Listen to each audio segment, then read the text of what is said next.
How to set up OBS to stream on Twitch.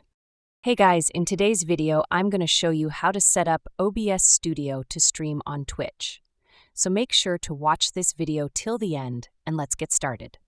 First, open your web browser and go to obsproject.com.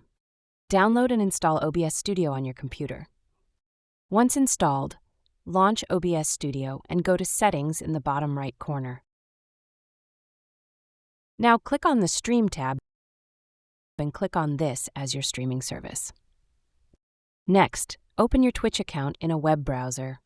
Click here on the profile icon. Then go to Creator Dashboard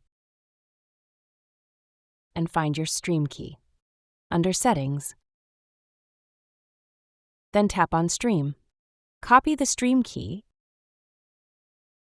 go back to OBS and paste it in the Stream Keys section. Then click Apply and OK. After setting everything up, click Start Streaming to go live on Twitch. That's all for the video. If you found this tutorial helpful, don't forget to like and subscribe for more streaming tips. Also, let me know in the comments if you have any questions. Thanks for watching, and I'll see you in the next one.